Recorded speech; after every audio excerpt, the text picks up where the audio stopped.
Depending on how the knife cuts, you may say, oh, it's not quite performing where I'd like it to. So at that point you would hone, you'd put it on a ceramic or you'd steel it. And then you should see a difference. That action should impart a difference to the knife and you should feel it when you go back to cutting. If it's still not cutting, that's an indication that you now need to stone it. And once you come off the stone, you should see a significant difference and the knife is really cutting now. And then as that begins to dull and you don't see the performance, then you put it back on the hone.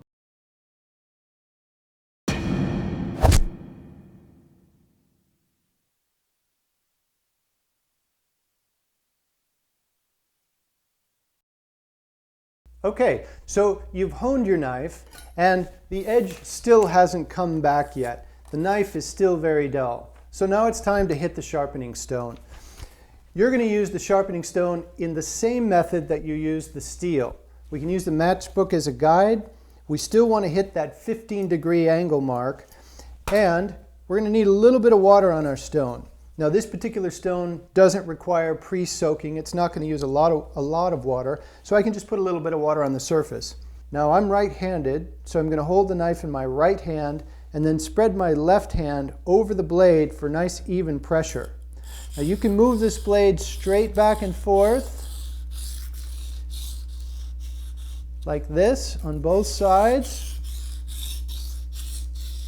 or you can make a sweeping arcing motion across the stone and then flip to the other side. And this first stone, the job of this first stone is to create two surfaces that come together. So right now we have a dull edge that looks something like that. And we need to remove enough material to create a new edge. And when we grind this surface away on the sharpening stone, we need to go to the point where these two surfaces actually intersect, and they will create something that's called a burr. If I wipe off the grit and pull my finger along this way, I can actually feel the wire edge on this side. And that's the indication that it's time to go to the next stone.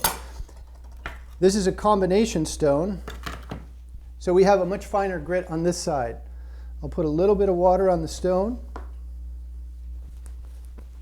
wipe the grit off from the previous stone, same approach. And I'm just polishing those two surfaces that I created. And then I'm going to switch from side to side, and my pressure is going to lighten for the last few strokes. Wipe the moisture and the grit off, and if I was successful, I should be able to slice that paper easily. So you can see that it takes just a few minutes, and you can incorporate this into your cooking.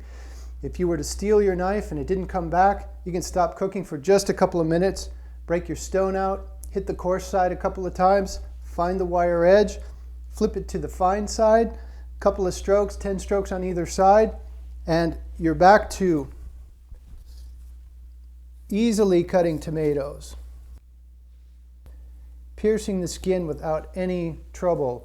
Or the paper on an onion, which can be very slick, you should be able to just slice right through that with ease. So we've gone from sharp to dull to sharp again in just a few minutes. This is really easy to do. And actually, this is a part of the cooking process. There will be times when you're using your knives and you'll realize, gee, it's not cutting the way I want it to. And you go to your sharpening hone and hone it a few times, steel your knife a few times, and see if it brings the edge back. If it doesn't, if you go back to cutting and it doesn't quite come back to where you want it to be, then it's time to break up the stone. It just takes a few minutes. That took maybe 5 minutes to take a knife that was completely dull to being sharp enough to cut paper, cut tomatoes, and cut onions.